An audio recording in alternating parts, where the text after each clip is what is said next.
Best Bets program, sponsored by BetRivers, all made possible by the Field 68. I am Matthew Cox, running point today.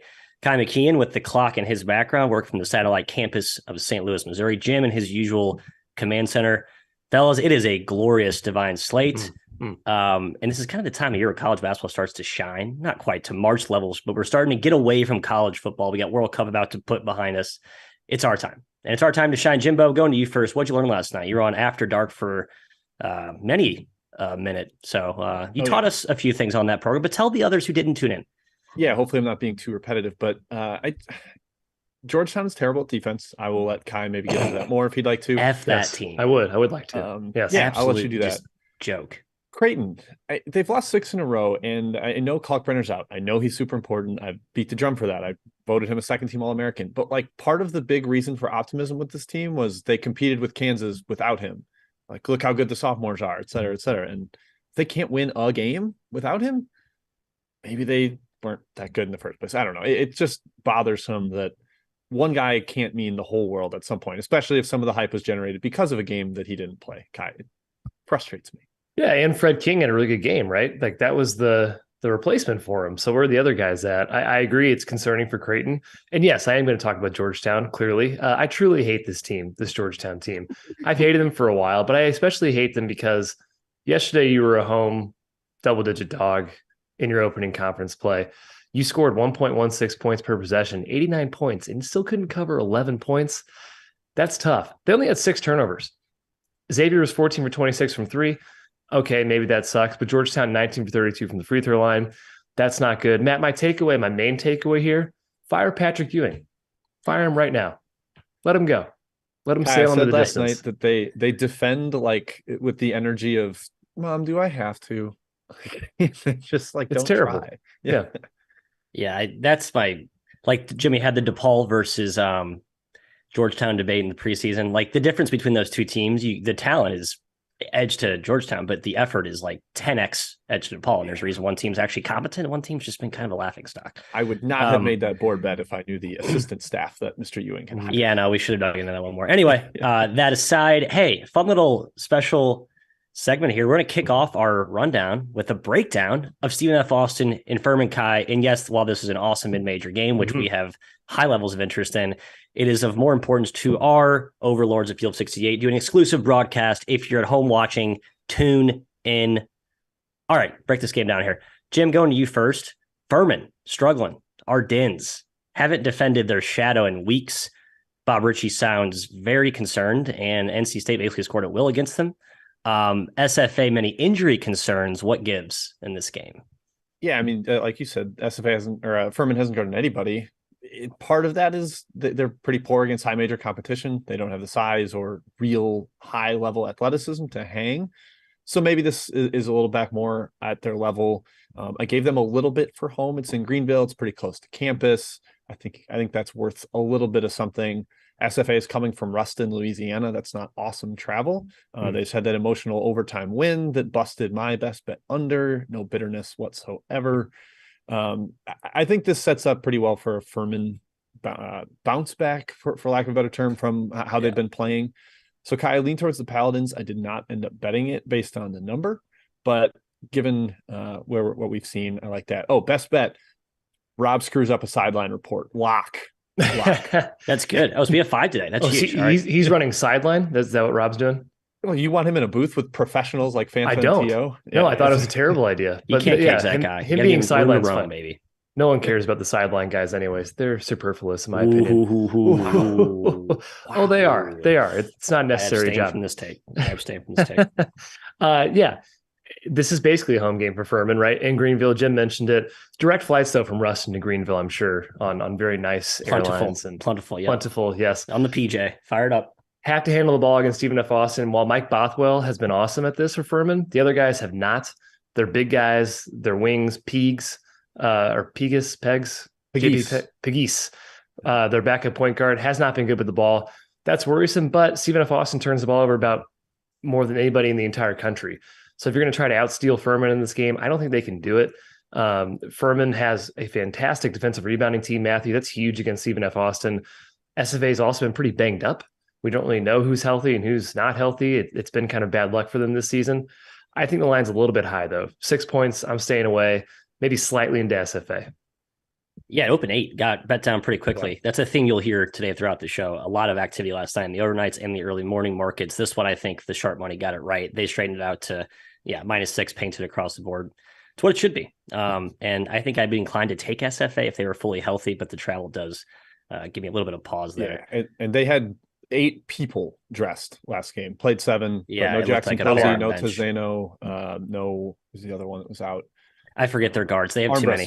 The Houston. They are deep. I will say they're backwards deep enough to withstand a couple key ones, but only still, 7 it's just guys. Not tough. Tough. Yep, not a lot of room for error. Our King Pat Taylor in the chat asking Kai as we move to our next game on the outline, UCLA Kentucky. He's wondering, is he crazy for liking UCLA? No, I think he's completely sane and rational. There's not a lot to like about Kentucky in general, and I think the market again got this right with the early money. It opened UCLA -1 basically around a pick. Now it's up to UCLA -2 pretty consistently. I don't know. Me being the contrarian against the grain guy that I am, I was looking to back Kentucky, but just don't like this team right now, even as good as Casey Wallace is playing. Yeah, I was kind of looking to back him +2 also, but that UCLA thumping of Maryland is really impressive. It's much better than what we've seen from Kentucky thus far this season. Kentucky, though, is pretty desperate for a win. They have no quality wins right now, really. Their last chance to win a non-conference quality win is today, except for a weird late January battle against Kansas. I think both teams are pretty equal on paper, Jim, but UCLA eye test, they've just been way better, especially offensively. Is there an answer for Sheboy inside? Probably not, but I think UCLA is the more solid team. And Jalen Clark, he tweeted himself, is on a mission right now to win Defensive Player of the Year. Yeah. I like that passion. I like that fire. I like this UCLA team a lot. I'm probably just going to stay away. Clark is nuts. He's such a good defender, can guard basically every position. Kai, that Kansas one is the challenge, the SEC Big 12 thing. Yep. It is random. I don't know why that's in the middle of conference. Strange. But I kind of liked Kentucky at 2.5 here, getting the extra hook would give me basically a basket. I think the desperation matters, and UCLA just threw a perfect game. I don't know if they're going to come out and play as perfectly. I mean, they turned it over 4 times on the road at Maryland, despite Campbell playing 4 minutes in the first half. I don't know that they can play any better than that. Are they going to carry that over straight up to New York City here? Probably, because Cronin's not going to let them suddenly have a letdown. That's not really the way he functions. But I do buy that Kentucky lacks a quality win. UCLA kind of just got one. There's a little more desperation for Big Blue Nation here, Matthew. I agree. The other thing that's maybe working in Kentucky's favor, although it could have just been put to bed with that awesome performance we just saw at Maryland, Cronin's talked about how he's trying to trial and error Tiger Campbell in different roles, not being the pure point guard, kind of playing more as a scorer, assertive off-ball role, and working in, Bailey and not Bailey, Clark and Hawk as his co-ball handlers. And it's been sort of you've seen that kind of disrupt their offense at times this year in big spots. Kind of a nitpick, but something that maybe you want to keep an eye on if you're before you rush to back UCLA here, I guess. Next game, another one at Madison Square Garden. So these are the 2 back-to-back tilts here at the Mecca of basketball, Jimbo. The Buckeyes taking on the Tar Heels. I have a very strong opinion of this one. I'll leave it at that as a titillating teaser. But why don't you tell us what your thoughts are? Well, Matt, I don't want to spoil your titillating teaser, but I agree strongly with your strong opinion and said it fairly emphatically on After Dark last night. I like the Heels. I just think they are trending back up with Baycott looking a little healthier. I think they've we said preseason they read the headlines of them being number 1. I think they've read the headlines of this team sucks. This team sucks. I agree. They're starting to figure out that, all right, we have to play a little harder. The big stat I noted, Kai, we've talked about their assist rate and how it's cratered from last year. They had 24 assists on 32 baskets against the Citadel. I think the ball movement is back a little bit. It's popping. There's a little more unity. They what did you say? I said, of course they looked good last game. Hey, you most bet Citadel. Relax. I don't want to hear from you. Jim, continue. I'm sorry. Was that a good effort? Yes, it was. Yes, it was. Rams are. I'm going to put Kai in a cage today when I was anti-UNC takes. As the Duke homer here, I'm going to be two-faced. I roll if you're basing this on Citadel. Sorry, go ahead, Jim. I think the ball movement part mattered. I'm not going to say, oh, they beat Citadel by 33, they're back. But that underlying number, I think, showed some evidence that they're starting to fix some of the things that ailed them. So, yeah, I like UNC here. It's been bet up a little bit. I'd still probably consider it at the current number. I kind of glossed over Ohio State there. I feel bad. They've been awesome so far this season, but just more of a Carolina wager for me here, Kai. Yeah, preseason I would have hammered this for UNC, right? I mean, I think most of us would. They're just too erratic still. I still don't trust them. I need to see them play a really good team first and show a good effort. I don't think Citadel counts, frankly. No offense to Citadel, no offense to your winning bets there. That's a good bet. Thank you. Ohio State's looked very good. UNC has no wins against top 75 in KenPom. We know their guard play. It's well documented. Ohio State just went into the rack, won that game. Probably shouldn't have because of that bad call, but they still hung with Rutgers the whole time at the rack. Very impressive. They have a lot better wins. I think they can stand up inside to UNC. They have a lot of strength. They're a really physical team. They may not be as tall as UNC, but they are muscular all the way down to their point guard. I also think they're way better coached. Holtman versus Hubert Davis is not even close to me. It's not even close. So at it's down to 2.5. It was 3. I even saw 3.5, I think. I was leaning towards Ohio State there, but I'm staying away. It's about when I made it anyways. Good luck to UNC. Do we care about Isaac Likely's status? Probably worth mentioning. I mean, starter, obviously a name people know. He did not play last game.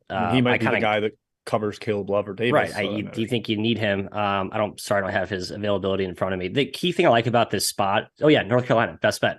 The line's just too short. I think UNC is starting to figure itself out. I stand with my guy, RC Jim. You talked about this on After Dark. I saw some signs the last 2 games at UNC. I know it was against Citadel, but I think a key part of that was Baycott getting healthy, and I think the guard is starting to play with a little more confidence now. But the spot again, I'm seeing that likely away from the team for personal reasons, and by that I mean he is likely away, not likely away. Likely is away. That's tricky. I know. Are we sure his name should just pronounce likely, just to make it less confusing for us? Anyway, that aside, send him an email. I will. I'll send him a note. Ohio State, young team, right? Talked about how their youth, I think, concerns me in big spots. Rutgers, a little bit shaky there at times. Now they have a week and a half off during the finals lull. Have to come back on short time, short practice time, turn around to play a big game on a neutral site. I favor the older, grizzled veteran UNC team in that spot. They've gone through it before. They just played more recently. I think they'll be a little more in sync. It's more of a UNC bet on low undervalue type of play for me. So go Heels. Sorry, Buckeyes. Is it your best bet? Is my best bet. -2.5. I'd like to get -2, but 2.5 is good. It should be a pretty high scoring game. The half point shouldn't bite you. 2.5, best bet UNC. Last one here before we get to round 1 of chat mobbery. Gonzaga, Alabama, decent game. 2 okay teams. Jim, this one is in Alabama, but not in Tuscaloosa. One of many like semi-home, semi-away spots today. You'll see that adorned all over KenPom's fan match page. Thoughts on this one, Jim? I know you have a strong opinion here. It's not super strong. My number leans toward Gonzaga, but when I look at these teams and where they're at right now, my gut pushes me towards Alabama. It's going to be a really pro Bama crowd in Birmingham. My sources say it's sold out and going to be a little bit rollicking there. But Alabama went to Seattle in a very pro Gonzaga crowd last year and won there. So it's not like it's impossible. And I think Gonzaga is going to remember that. It's largely the same team as last season. They're probably going to want a little bit of revenge. But I don't know if they're capable of getting it because Drew Timme is the guy for them, and Alabama has bodies to throw at him. They've got a ton of length. Bediako is huge and a really good individual defender inside. And I don't know if the perimeter rotation and pecking order is really solved for Gonzaga yet. So as much as I probably should be taking Gonzaga as a dog, especially if it hits 2, which I don't know if it will. Yeah, going back down. I'm gonna sit this one out, Kai, and assume that my gut will be smarter than my number here. Yeah, I was hoping to get Gonzaga at 2. It did hit 2. I hesitated. I just don't think they should be a dog here. I understand the Birmingham aspect. A lot of Alabama fans, Alabama's played better, so maybe I do understand why they're a dog. I would not have them as a dog. I'd have them favored in this game. Bediako on Timme is the key here. He's been awesome this season, Bediako.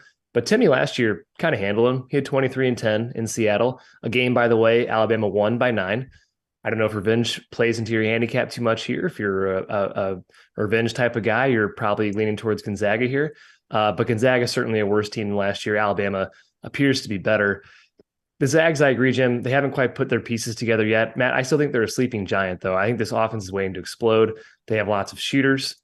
Can they score on this Bama defense, which has been fantastic this year? They have so much length and quickness and bothering teams. I do think the experience helps for Gonzaga here.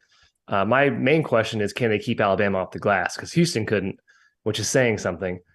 This game's a toss-up to me. It's another marquee game. I'm just staying away and just enjoying.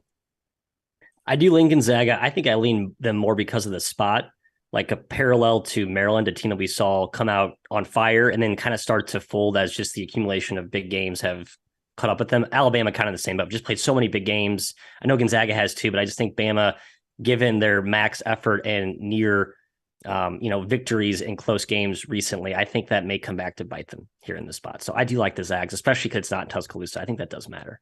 You gonna talk me into the Zags, Matthew? Do I have to add No, it? I'm not, because I got Bama. I got Bama favored. You know I'm a Bama boy. I'm picking up I'm eating the crumbs of your overnight oats bandwagon that you bailed on a few years ago. All right, it's time for round one of chat mob discussion. Mr. McKeon, lead us through that. Shocking. We have a lot of questions. Holy cow. Joey, among other people, ask about Portland and Oregon, around 9-10 point spread here. Gut says Portland. They've been awesome this season, but Jim Moses Wood is a key guy to watch in and out of lineup today. Big inside out threat. Their whole offense is based on having those inside out threats like him and Seoland, and basically everybody in that team can shoot, and that makes them really hard to guard. So if they have to play a little more conventional without him and get more into the bench, that's a problem. Oregon's got injury issues of their own. Bartholomew is still out for a little while. Kusnard, Biddle, I think is probably still out. But this one was hard to crack for me. Tough nut to crack. I made it about what it was, but that's guessing a lot on injury values. Matthew Paris is a twofer here. We'll start with NC State and Vanderbilt, 6.5 at BetRivers. Honestly, on the number, I lean Vanderbilt, but I'm done trying to fade or bet on NC State. They're kind of a whack-a-mole team for me. Matt, opinion. Hi, in our backyard. Tips at 9:30, our time at the U Center. Just kind of a weird dynamic backdrop there. I lean NC State. I just don't trust this Vanderbilt team. I know that Jordan Wright will probably play, pretty key reinsertion if he does go. But NC State's been really impressive. I know they just lost their who they just lose. I'm blanking. Big guy. Mohorčić. Dusan. They looked just fine without him last game. Yeah, they looked fine against Furman, though. That's my only concern. I still like NC State. I lean Vandy. Okay. Yeah, they looked fine without him. That's what I mean. Yeah, that's impressive. I think they'll be exposed against a team with actual size, is my point. Liam Robbins versus whoever the hell Furman's center is. They don't actually really have a DJ center. Burns. Yeah. NC State. Well, he's saying the comparison. Oh, Furman center. Playing against one. Gotcha. Yeah. I'll take Texas State, Sam Houston. I like Texas State. They just lost. Look at you fading the Hootens, man. Fading the red hot. It's come down to 3. I'd probably waver on that one, but Texas State's coming off a non-D1 loss. They're not that bad. I think they can get one here. Jim, you get the Lawyer Bowl from Will. Purdue versus Davidson. Line's like 15. Oof. Yeah, big old spread. Matchup wise, like you're going to say this with almost every Purdue game, but this I feel like it's especially true. Is Edey's going to dominate? Like there's just no size on the other side. Sam Menenga has given up 7 inches and a little bit of strength against him. So that again just like sets up exactly what Purdue wants to do. You have to double. They can rotate the ball and get all their off-ball screens going. I don't know if they're going to cover 15.5, but they'll have a little bit of a pro Purdue crowd. In Indy, as Matt said, another one of these semi-home type games. Probably over. I think both teams are going to score relatively at will, but I didn't end up betting this game. Please hit the like button if you don't mind, real quick. Just hit that like button below the video. Thumbs up. Matt, we coordinated that really well. Appreciate that. Liberty versus Bryant, Matt. This is one of Harry's 3 questions here. 6.5 point spread now. Yeah, I just noticed that. Hold on, let's pause the show and I'll bet Bryant. That's too high. Way too high. Not that good. Liberty's not that good. They're good, but 6.5. Sheesh. What do you think? Yeah, Brian, I'm glad we all had that same epiphany. Neutral spot, right? Neutral site. Let's watch that line drop as we continue on during chat mob. Yeah, neutral. It's at the Mass Mutual, so it's by it's closer to Bryant, basically. I would think, right? 6.5. Wow, that's nuts. Okay, Jim, you get FAU, FIU.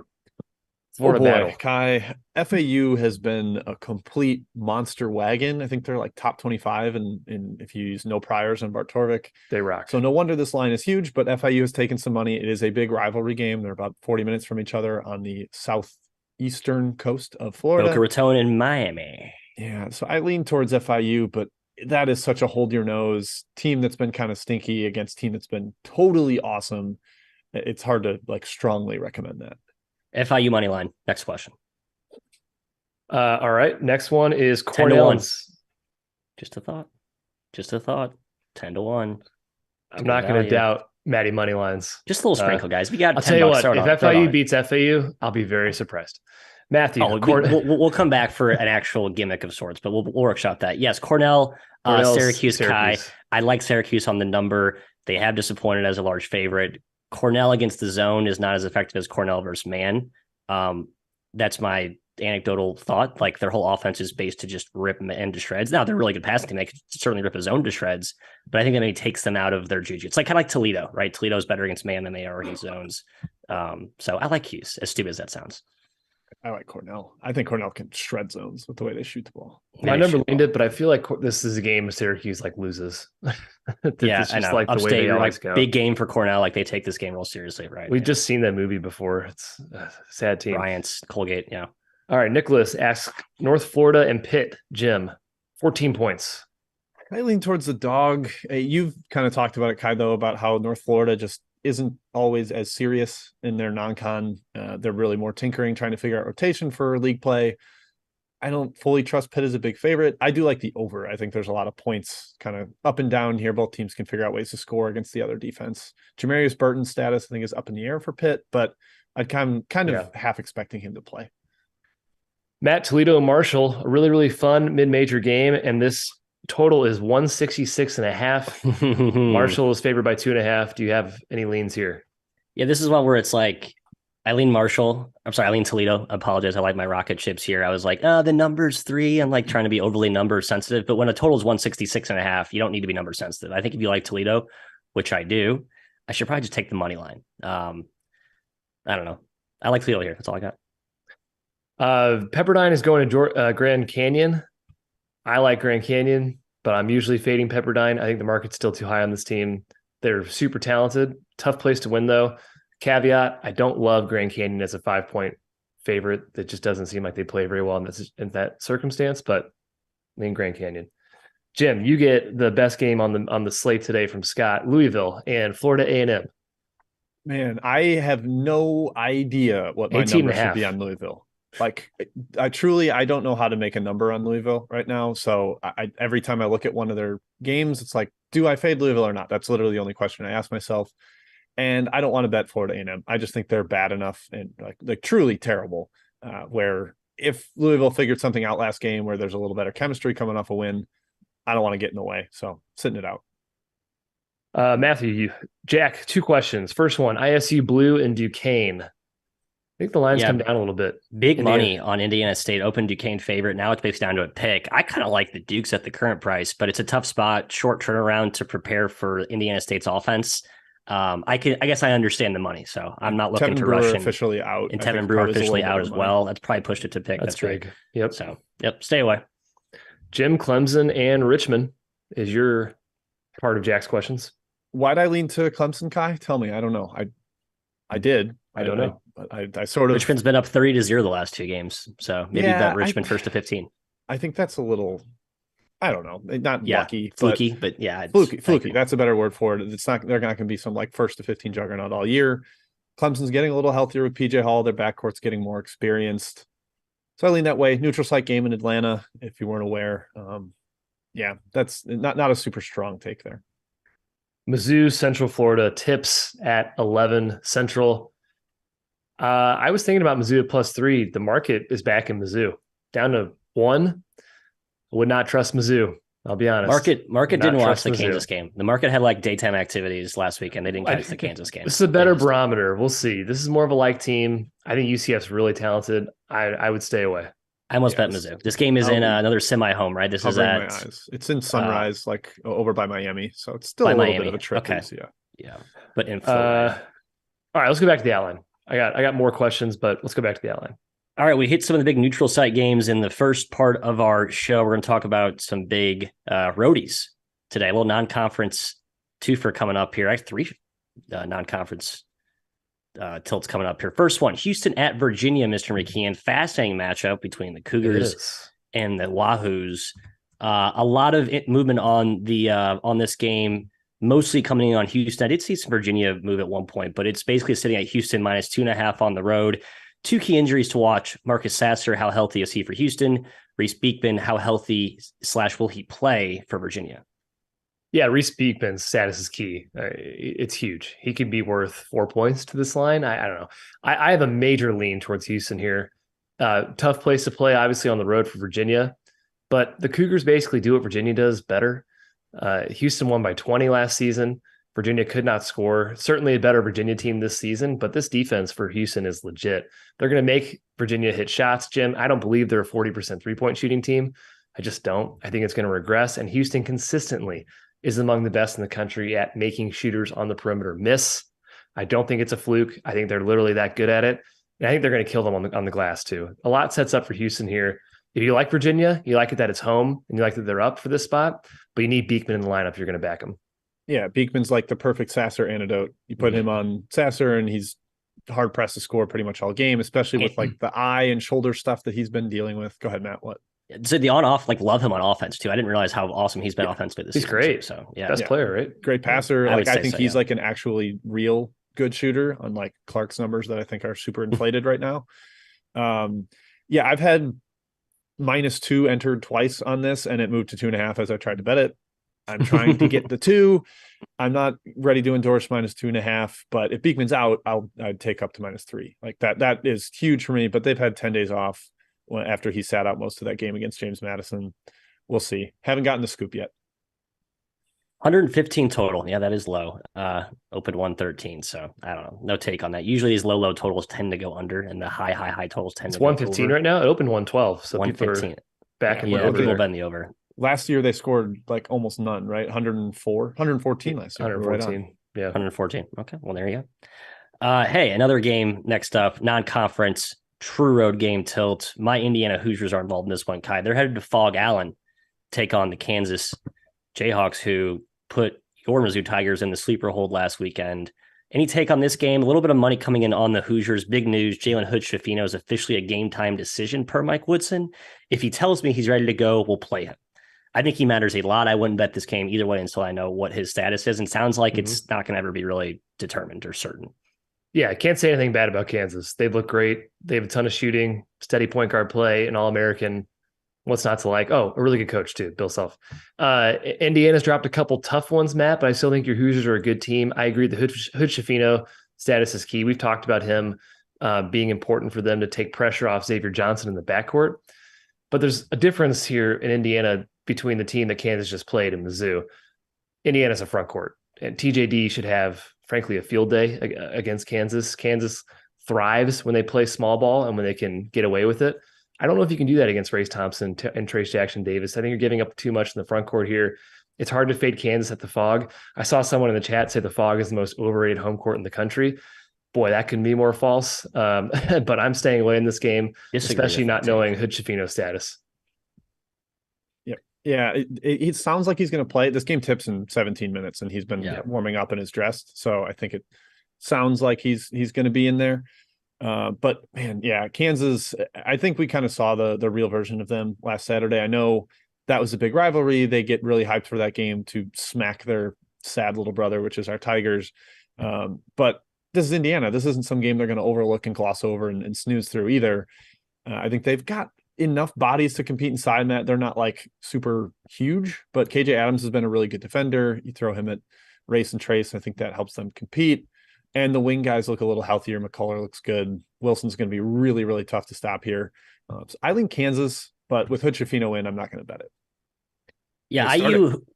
You started. Oh, perfect. Okay. Yeah, I kind of like IU then. I do. I think Hood-Schifino is a great yin to the Xavier Johnson yang. Like, you need a controlling kind of a settle you down type of counteract to him, especially in this matchup where I think Indiana will be most successful if they actually slow the pace a little bit and like steady diet inside to renew TJD and Race to a lesser extent. That's where their edges today. Don't get into tracking the Kansas. I think they're better in transition. And I don't trust IU's efficiency in transition. So make it a half-court game, Hoosiers. JHS, feed it inside. That's all I got. Next game, Arizona hosting Tennessee. Little rematch from last year. The Vols got the better of the Wildcats in Rocky Top, and now it's to Tucson. Jim, you've been there. You've seen that environment. You know what a home court. I would say that's not an overrated home court advantage. No, right? Not at all. Especially like Tommy Lloyd kind of dialed them back up. I think there was a little bit of it sunk a little bit at the end of the Sean Miller era with the weird dynamic between NCAA and whatnot. But yeah, it was dialed in last year for UCLA. I think it will be the same today. And I asked RC and Megan last night on After Dark, like, how much does a D1 player remember losing a game last year? And they were like, it is totally on your mind. I think that's going to matter to Arizona.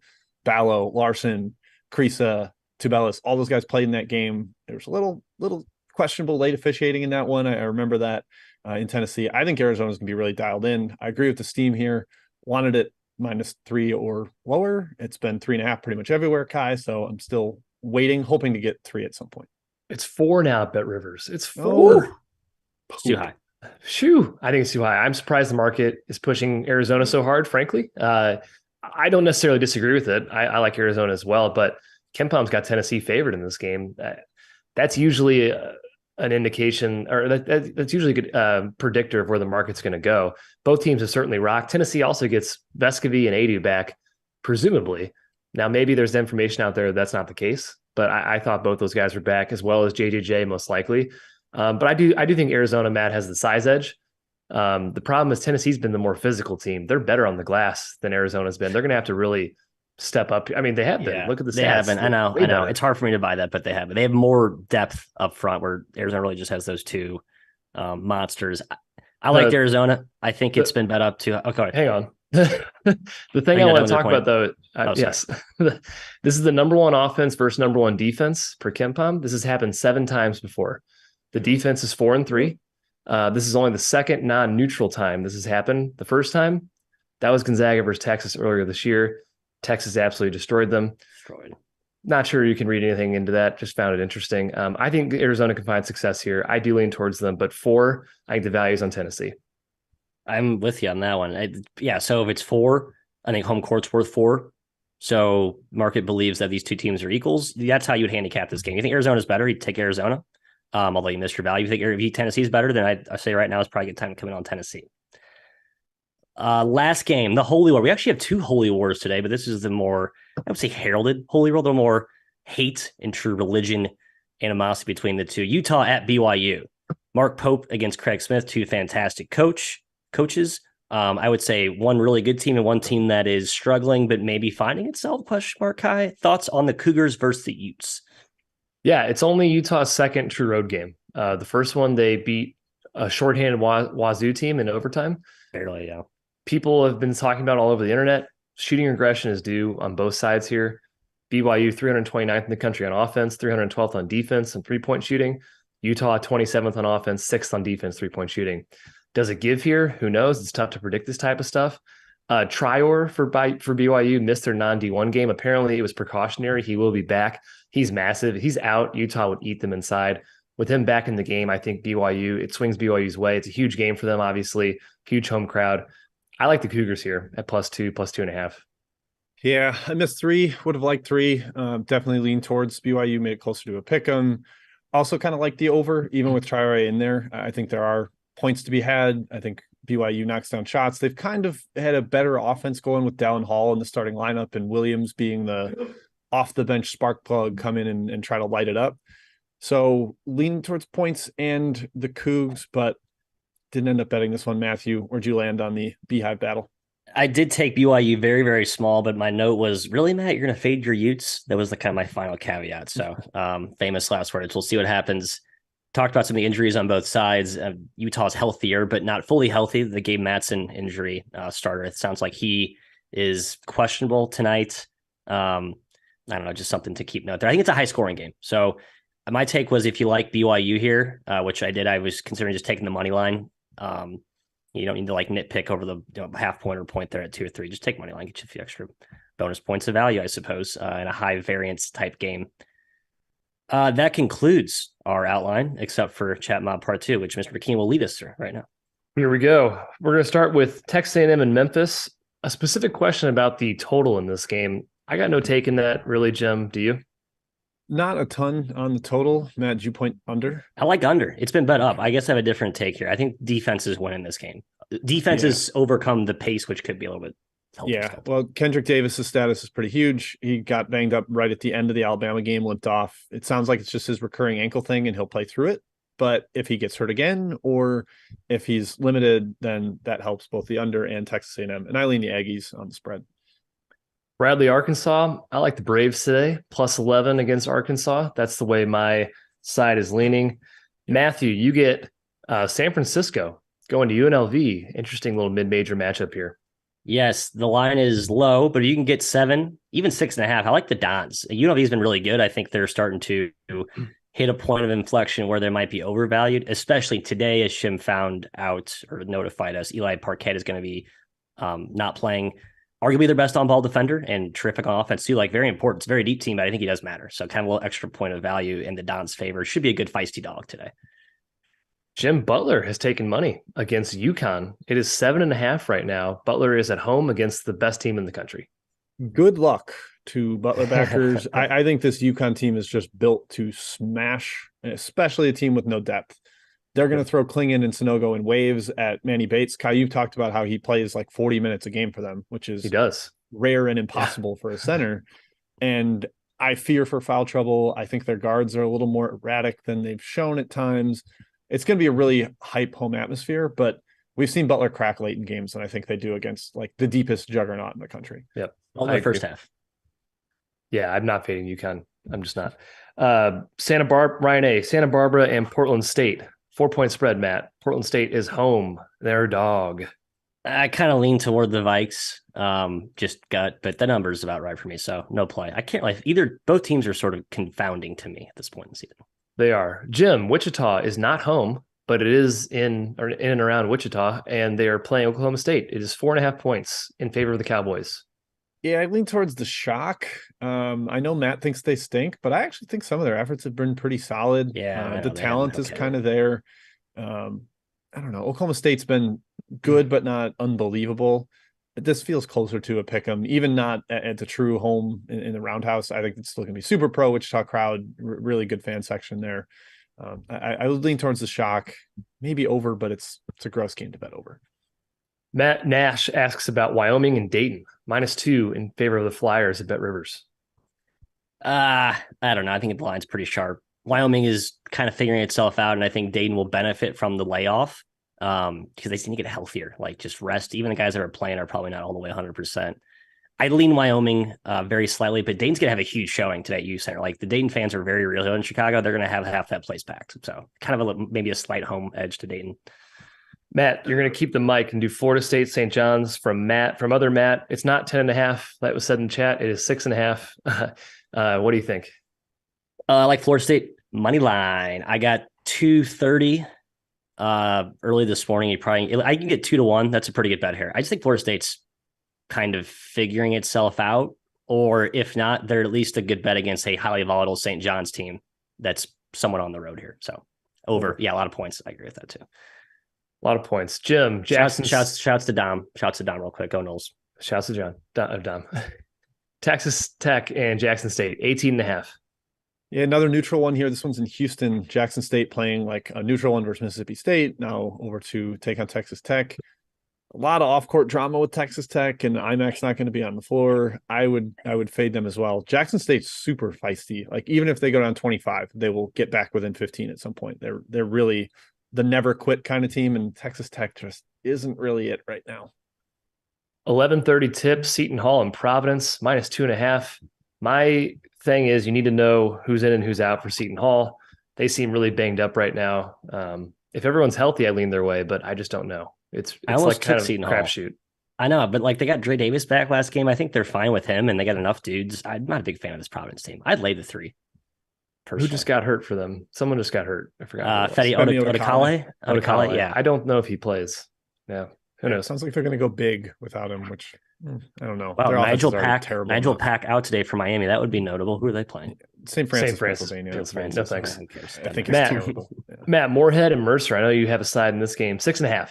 I hate it. I took Moorhead again. I don't get these Moorhead prices. I know they were bad for a stretch, but like they got a way too lofty price control to Southern. I think they're getting a way too high price here against Mercer, who's missing 4 guys at this point. So yeah, I took plus 3 guys. Yeah, I would take it down to 6 or 5 even. Yeah, the market really flipped on Moorhead. They were overpriced. Now way on. Yeah, it's weird. Nebraska, Jim, is 5 at one book. We're not going to say that though. 4 at BetRivers. They're playing K-State right now. Yeah, I lean towards Nebraska here against the market as it's ticked up. Nebraska's been really good when they've had everybody available. Like when they have Griesel, Walker, Bandamel all on the floor, they're pretty solid. And I think they will be again today. semi-roadish game in KC. It'll probably be a pretty pro K-State crowd, but I still lean towards the Huskers. Matt, UMass, North Texas, spreads up to 4. North Texas taking more money. Almost took UMass. Can't do it, though. I just don't trust that team against a Grant McCastle and coach defense. I just think that could look – I could bet that in 5 minutes and be like, this was a terrible idea. So I stayed away. Drake and SLU. Drake is taking money down to 5. My SLU buddy, who's never wrong about SLU, says he likes Drake today. So take that I'm for going to what bet you Drake will. now then. Perfect. The Drake. Northern Iowa, Jim, is playing Towson. -5.5 for Towson. So Northern Iowa's taking a little bit of money here. What do you think? Both injuries, both sides. Heisey's been out a little while for Northern Iowa. Gibson's been out a little while for Towson. I trust Towson more right now, but that is a little bit high. Northern Iowa should be pretty feisty as an underdog, given Jacobson's history and the way they play. But I didn't bet it, Kai. I got nothing. Yeah, 5 on a neutral seems high. I'm with you on that one. It's at the U Center. East Carolina and South Carolina. I like East Carolina. I took them. It's down to 1. I don't know. I think they went out right. So I like the Pirates. It's in Greenville, basically their backyard. All right, let's go to best bets. What do you say, Matthew? Best bets, the North Carolina Tar Heels. North Carolina raise up. Deliver for Mr. Baycott inside. I think you have a nice little day at the office. So let's go let's go Hoosiers too. Let's go Tar Heels, more importantly, for our best bet backers at 2.5. Scott, we talked Marshall Toledo, buddy. My best bet is Bellarmine. Toledo -6.5. Miami, Ohio is the worst defense I've watched this season, and I'm a Mizzou fan. So that's saying something. If Cincy cut this team up, which they did, Bellarmine's cutting action is going to dismantle them. I don't see how Miami stops them. I'm hoping they're not hot because that's the only way they stay in competition with Bellarmine today, which could be a low possession game. So kind of scary, kind of a big spread. -6.5, though, taking the Knights. Love it. Kai, I'm going with a double under, 2 unders for my best bets today.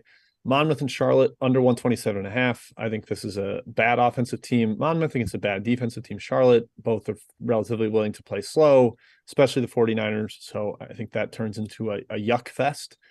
And my second one is I'm looking at the gambling gods and I'm asking, why do you hate me? Louisiana Tech and UTEP under 137.5. It's come down.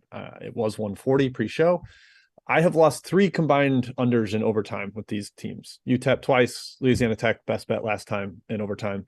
Just don't go to OT, please. If I lose this in regulation, I'll be fine. I will live with that decision, but just don't go to OT. That's all I want. Oh no, Jim, what's the number now? 137.5. Apparently Raz gave out one of your unders. Raz and it got steamed. It's 137.5 at BetRivers that I'm seeing right now. Oh, okay. That's what I said it. I said it's been bet down. All right, that's good. Good. Go away, Raz. Matt, I hope Raz is right because we're on the same side today. I hope that alignment works out for you and all backers as well. Hey, we're off tomorrow. No, we're not. We're on tomorrow. We're back. We're back tomorrow. So join us tomorrow at the exact same time you joined us today. That's 10:15 Central, 11:15 Eastern, 8:15 Pacific. And I believe we're off Monday and we'll get back into a regular cadence next week. But enjoy the delectable slate today. And oh, what a pretty slate it is. Until that time, good luck on wagers. We'll see you tomorrow.